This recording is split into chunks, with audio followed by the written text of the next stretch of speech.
नमस्कार, times of Swaraj में आप सबों का स्वागत है और मैं हूं संतोष सिंह। और आज हम टाइम्स ऑफ स्वराज में चर्चा करने जा रहे हैं कि किस तरीके से पाठक ट्रेनिंग के नाम पर शिक्षकों को प्रताड़ित कर रहे हैं, जबकि पहले से ही चुनाव आयोग ट्रेनिंग की विधिवत घोषणा कर चुके हैं और उस ट्रेनिंग शेड्यूल को भी पाठक मानने को तैयार नहीं है।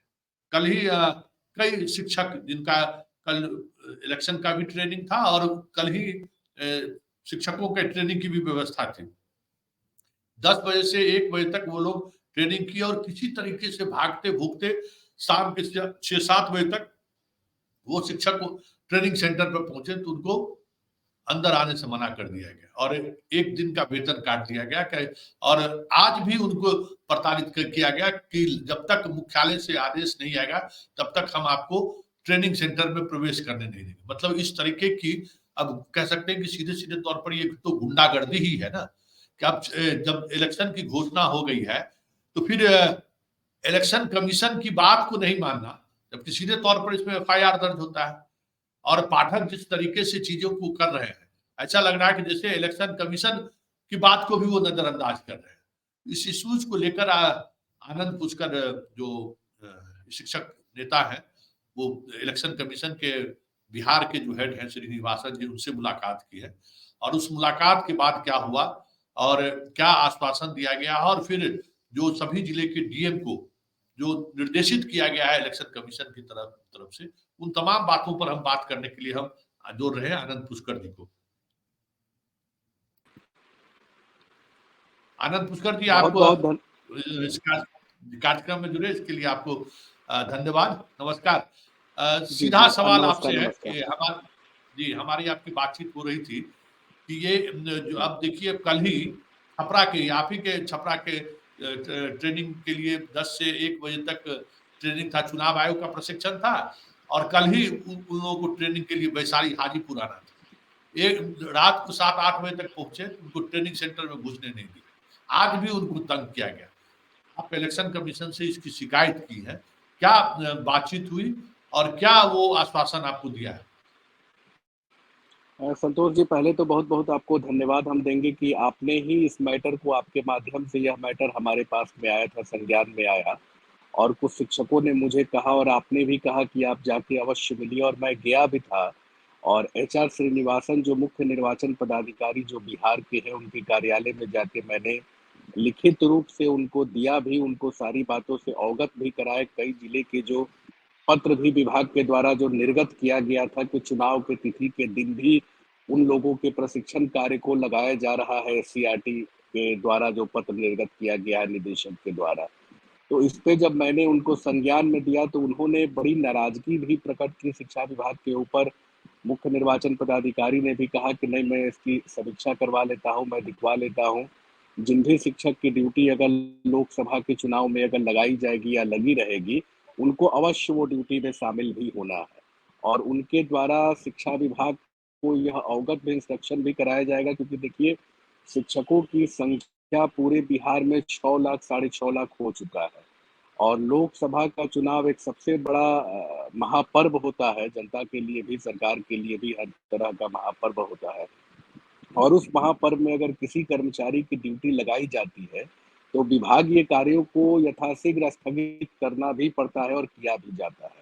तो उन्होंने इस मसले को संज्ञान भी लिया, पीएस को भी बुला के कहा, उन्होंने विभाग के भी पत्र को पढ़ा, हमारे भी पत्र को उन्होंने पूरा पढ़ा और उन्होंने कहा कि नहीं, मैं इसकी समीक्षा करूँगा और मुझे लगता है कि जल्द ही दिशा निर्देश भी मुख्य निर्वाचन आयोग के द्वारा दिया भी जाएगा, शिक्षा विभाग को भी दिया जाएगा कि इस तरह के जो चुनावी शेड्यूल्ड जो घोषित किए गए हैं, जिनकी ट्रेनिंग है, चाहे जिस डेट में चुनाव है, तो जिन भी शिक्षक की ड्यूटी अगर उसमें लगेगी, वह शिक्षक अपने कार्यों को करेंगे। लोकसभा चुनाव के कार्यों में जिनकी ड्यूटी लगाई जाएगी, चाहे जो भी प्रशिक्षण होगा, वह कार्य को पहले वो करेंगे और ट्रेनिंग का सेशन उस दिन अवश्य रूप से स्थगित होगा और स्थगित रहेगा भी।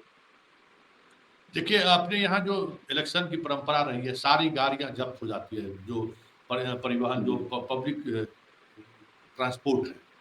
इसमें अब शिक्षकों को एक जगह से दूसरा, अब कल ही की रामनवमी थी, कल रामनवमी का बंद है। अब जो लोग यहाँ से पता चला जी, कि वो बांका में ट्रेनिंग चल रहा है, किन्हीं का खगड़िया में चल रहा है, लौट के भागलपुर जाइए।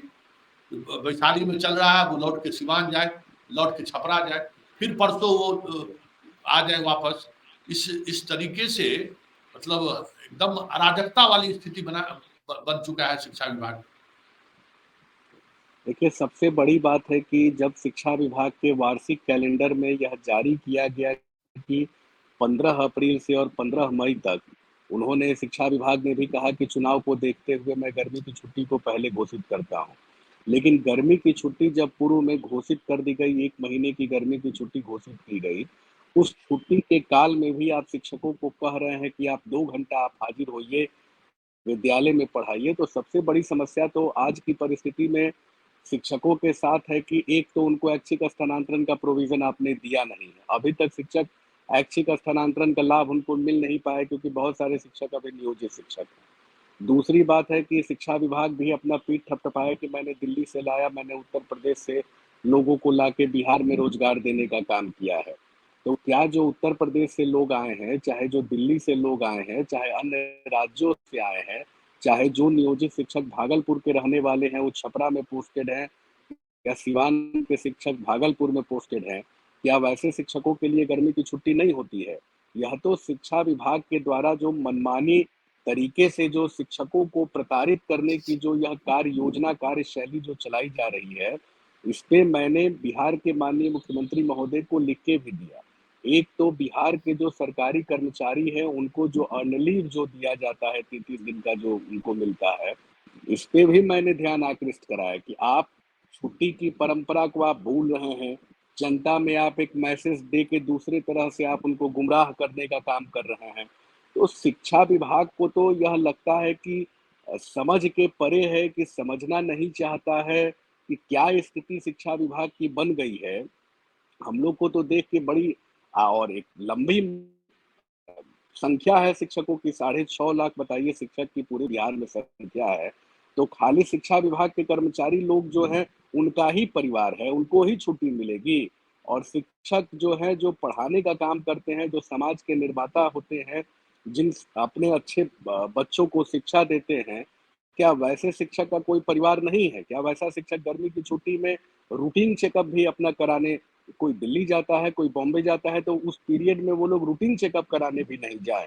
तो यह तो शिक्षकों के साथ आप शोषण दोहन का काम कर रहे हैं। मैंने माननीय मुख्यमंत्री महोदय को पत्र के माध्यम से यह अवगत भी कराया है और माननीय मुख्यमंत्री महोदय के जो प्रधान सचिव हैं, उनको मैंने कहा भी है। मैंने उनको बोला है कि यथाशीघ्र आप जो है, यह छुट्टी की बातों पर विचार करना चाहिए और आप आदेश निर्गत कीजिए शिक्षा विभाग को कि अर्न लीव के प्रोविज़न को या पूर्व की भांति जो उनकी छुट्टी बनी हुई है, वो छुट्टी की परंपरा को लागू करे क्योंकि आनंद जी, समस्या तो मुख्यमंत्री ही है।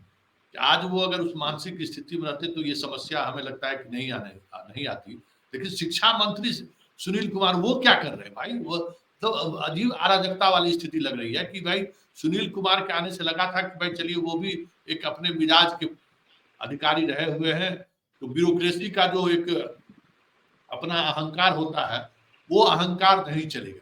लेकिन सुनील कुमार भी आए, लग रहा है जैसे आत्मसमर्पण कर दिए हैं।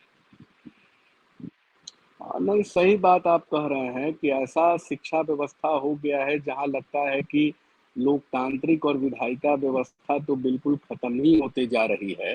अफ़सरशाही व्यवस्था आज की परिस्थिति में चरम सीमा पे पहुँची हुई है। आप देख रहे होंगे कि लगातार महामहिम के द्वारा हस्तक्षेप किया जा रहा है, शिक्षा विभाग के पदाधिकारी को बुलाया जा रहा है, लेकिन वो कहीं शामिल नहीं हो पा रहे हैं, कहीं शामिल हो भी नहीं रहे हैं। उसके बावजूद भी वो बने हुए हैं। मैं एक पूर्व की बात आपको बता देना चाहता हूँ। होली की जो छुट्टी की बातें जो चल रही थी शैक्षणिक व शैक्षणिक संस्थानों के शिक्षकों की जो आवाज़ से ट्रेनिंग लगाई गई थी, मैं उस क्रम में महामहिम से भी जाके मिला था और मैंने महामहिम महोदय को यह आग्रह भी किया, उनको कहा भी, उनको जब सारी वास्तविक स्थिति मैंने बताई, उन्होंने त्वरित रूप से शिक्षा मंत्री से भी उन्होंने बात किया क्योंकि महामहिम का जो अधिकार क्षेत्र है, उन्होंने शिक्षा मंत्री से उन्होंने बात भी किया। बात करके भी उन्होंने कहा तो मैंने भी यह उनको कहा कि बताइए इस तरह के अफ़सर जो बैठे हुए हैं, आखिर उनके ऊपर यह विधायिका भी क्यों नहीं संज्ञान ले पा रही है? माननीय मुख्यमंत्री महोदय सदन में कहते हैं कि विद्यालय का समय 10 से 4 होना चाहिए। इवन जो है कि आज तक वह विद्यालय के समय के पत्र को एसीएस ने निर्गत अभी तक नहीं किया, वो उसने समय का पत्र भी निर्गत नहीं किया। दूसरी बात है कि एक हठधर्मिता होती है किसी चीज़ की, आप जब भी छुट्टी का वक़्त आता है, आप किसी न किसी तरह से विद्यालय को खोल देते हैं। आप हर शिक्षकों के हकमारी को आप मारना शुरू कर देते हैं। मैं एक बात और आपको बताना चाहता हूँ, आपके ही चैनल पे पिछली बार हम लोग जब चर्चा कर रहे थे और आपने बड़ी गंभीरता से इस सवाल को उठाए थे, जो शिक्षकों के मन में यह सवालात भी पड़े हुए थे कि हम लोग जब सक्षमता परीक्षा देंगे तो हमारा क्या होगा? राज्यकर्मी तो चलिए सरकार हमको देने जा रही है, देगी और हम लोगों ने सब लोगों ने मिलके प्रयास किया तो चलिए एक राज्यकर्मी के रास्ते उनके खुले भी।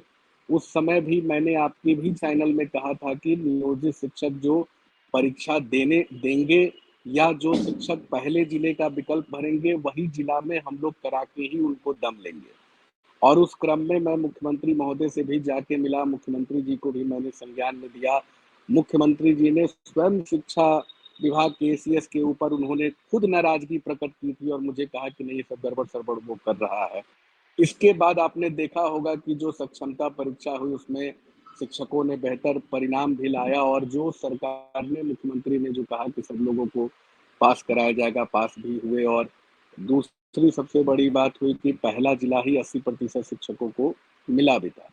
और अब तीसरी बात इसमें हम लोगों ने जो प्रयास किया, आपने जो प्रयास किया, हम लोगों ने प्रयास किया, इसमें एक और रास्ता निकल के सामने आया कि जो 20% शिक्षक जो हमारे यह सवाल को उठा रहे हैं कि हमारा दूसरा जिला हो गया या तीसरा जिला हो गया। तो जिन भी शिक्षक का दूसरा जिला या तीसरा जिला हुआ है, तो अभी जो आदेश सीएमओ से जो निर्गत होके आया है शिक्षा विभाग की तरफ से, उसमें यही आदेश है कि आप उन लोगों का भी पहला जिला ही कीजिए। तो यह तैयारी अब आगे जो चलेगी, जो सक्षमता 2 की परीक्षा होगी, जो शिक्षकों ने नहीं दिया था, उसमें भी उनको पहले जिले का ही विकल्प उनको दिया जाएगा और 100% पहले जिले का ही वो ऑप्शन भी होगा। क्योंकि देखिए यह बहुत बड़ा मसला है, एक तो अल्प वेतन है, दूसरी बात है कि उतने शिक्षकों को सुविधा मिलती नहीं है और तीसरी सबसे बड़ी बात है कि दूर-दराज महिला जिनकी शादी हो गई है, चाहे जो अनमैरिड हैं, बहुत सारी शिक्षिकाओं को मैं देख रहा हूँ कि अनमैरिड अभी टीआरई 2 में और टीआरई 1 में वो लोग बहाल होके आई हैं, चाहे पूर्व की जो नियोजित शिक्षिका हैं, जिनका बाल-बच्चा परिवार है। तो वैसे लोगों के सामने सबसे बड़ी चुनौती है जिला को लेके ही सबसे बड़ी चुनौती रही है। तो एक मसले पे हम लोग ने संघर्ष किया, शिक्षकों ने संघर्ष किया और हमने जाके माननीय मुख्यमंत्री महोदय को समझाया भी, तो इसके कुछ रास्ते हम लोग के निकल के आए भी और इसमें थोड़ी राहत शिक्षकों को मिली भी और आगे भी जो टीआरई 1, टीआरई 2 में जो शिक्षक हैं, उनको भी विशेष रूप से ऐच्छिक स्थानांतरण का प्रोविज़न दिया जाएगा। तो एक अच्छा तरफ तो आनंद जी, यह जो एसीएस महोदय हैं जी, हाँ आनंद जी, ये मतलब क्योंकि पाठक का जो काम करने की शैली है, अब 6 लाख टीचर हैं, जी, शिक्षा विभाग के इतने अधिकारी, इस सबको तबाह किए हुए हैं। सबको लगता है जैसे एकदम एक होता है ना कि मतलब रिवेंज, सामने वाले से हमको बदला लेना है, इस तरीके से वो काम कर रहे हैं। सब लोग खामोश क्यों हैं? ये बड़ी बात है। इस तरीके से देखिए सबसे प्रताड़ित हो रहे हैं, लेकिन कहीं से कोई आवाज़ नहीं उठ रहा है। इसकी वजह क्या है? देखिए, सबसे बड़ी बात क्या है कि लोगों के अंदर एक भावना उमड़ पड़ी कि जब माननीय मुख्यमंत्री महोदय ने सदन में कहा विद्यालय के समय को परिवर्तन के लिए और वह आदेश को आज तक इम्प्लीमेंट नहीं किया गया या जो शिक्षकों को टॉर्चर करने का या प्रताड़ित करने का हर बार इनका फरमान रहा है। अब देखिए यह सक्षमता में ही इसका यह टारगेट था एसीएस का। एसीएस का यही टारगेट था कि हम इधर-उधर रैंडमाइज़ेशन सबका करेंगे।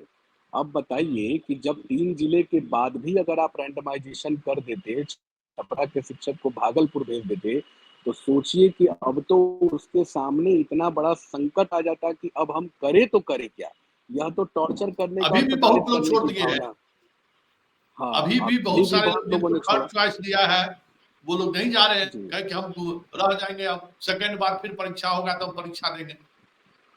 जी। सेकंड बार में ख़ैर उन लोगों का हो जाएगा, यह तो मोटा-मोटी यह बात बनी है। लेकिन सबसे बड़ी बात है कि शिक्षा विभाग के जो एसीएस हैं, चाहे शिक्षा विभाग के जो पदाधिकारी हैं, पता नहीं उनके मन में शिक्षक के प्रति क्या ऐसी धारणा बनी हुई है, क्या ऐसी धारणा बैठी हुई है कि वो साफ हाथ से काम करना, सीधे हाथ से काम करना वो लोग नहीं चाहते हैं। बार-बार हाथ को वो जी, लोग टेढ़ा करते हैं, बार-बार गलत तरीके से कार्यों को इम्प्लीमेंटेशन कराने के शैली में वो लोग लगे रहते हैं और उनका जो आदेश होता है, वही आदेश को वो मनवाने के चक्कर में लग जाते हैं। उनको लगता है कि मैंने जो आदेश निर्गत कर दिया, वही आदेश को लागू होना चाहिए। यह बिल्कुल ही गलत है।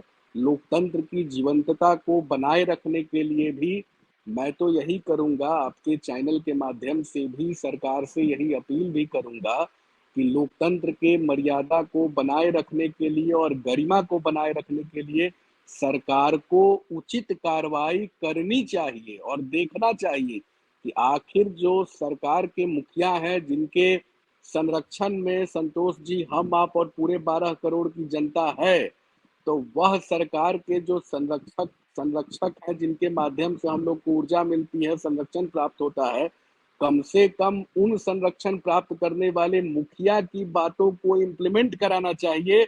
और दूसरी सबसे बड़ी बात है कि ऐसे एसीएस के ऊपर जो सरकार की बातों को नहीं मानते हैं या महामहिम की बातों को नहीं मानते हैं, वैसे एसीएस के ऊपर मैं तो आपके चैनल के माध्यम से यह मांग करता हूँ कि वैसे एसीएस के ऊपर इनको उचित कार्रवाई करना चाहिए और चुनाव आयोग को भी रिकमेंडेशन करना चाहिए कि इनको आप ले जाइए, कम से कम शिक्षा विभाग को छुड़वाइए।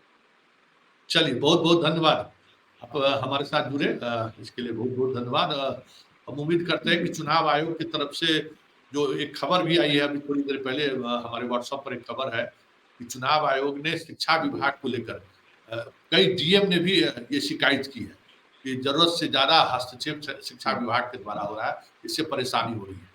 ऐसे में हमें लगता है कि जिस मुहिम की शुरुआत आनंद जी ने किया है कि भाई इस पर कार्रवाई होना चाहिए। ऐसे में पाठक को चुनाव आयोग की तरफ से हिदायत ही नहीं, बड़ी कार्रवाई हो जाए तो कोई बड़ी बात नहीं। चलिए आनंद जी बहुत-बहुत बधाई कि ये अभी जी, आप धन्यवाद। कार्यक्रम के दौरान ही ये मैसेज आया है मेरे पास कि कई जिले के डीएम जी, ने भी जी, ये शिकायत की है और वहाँ के शिक्षा विभाग के अधिकारियों को डीएम ने फटकार भी लगाई है कि जो ये चीज़ें जो आप कर रहे हैं, वो आप कहीं न कहीं चुनाव को बाधित करने का काम कर रहे हैं। और आज वीडियो कॉन्फ्रेंसिंग में भी ये मसला उठा है कि अब डीएम लोग सीधे कह रहे हैं शिक्षा विभाग के अधिकारी को कि अब क्योंकि अलग-अलग कोषांग के प्रभारी बनाए गए हैं शिक्षा विभाग के अधिकारी, उनको भी परेशानी हो रही है। अब देखिए चुनाव आयोग का जो ये सख्त निर्देश है, उसका कितना असर पड़ता है। चलिए बहुत-बहुत धन्यवाद। नमस्कार। जी।